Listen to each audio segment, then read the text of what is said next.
Irreducible complexity. Wow, what a word. And as Darwin said, if you could find something like that, his theory wouldn't work. Well, there we are. I, in actual fact, find that absolutely fascinating, along with a whole lot of other stuff that has been revealed. Thank goodness for these sort of people who have gone into all this, that prove the fact that, creation had to take place. I mean, if you take a man like Dr. Flew, who was a card-carrying atheist and often made many speeches against, the deity. Then one day he got up, probably about 5, 6, 7 years ago, and suddenly said, I've been wrong all my life.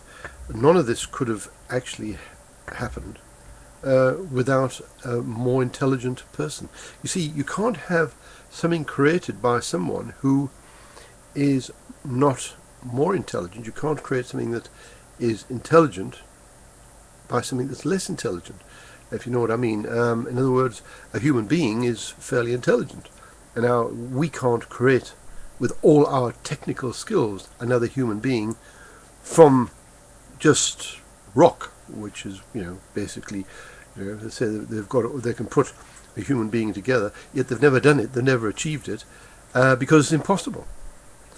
And now we can see even deeper into this. This has happened in the last couple of years, and that is why people like Dr. Flew have suddenly thought, well, that's impossible. I mean, the coding within the cells and the DNA, well, he's a specialist in DNA, and the RNA is so complex that 1 millimeter of this apparently has sufficient in it to have books going back to the moon and back a few times. That is how complex it is. So where does this simplicity come from? So it's what they thought was just a bit of chemical matter suddenly has a whole lot more to it, and I'm sure as we go along we'll find it even a lot more. And what they find is that the closer and the deeper they look and the better the microscopes, etc., the more complex these things get. There's whole worlds in nothing. It is quite amazing. So I'm so pleased to see that science is coming through and men are standing up for a change and taking on this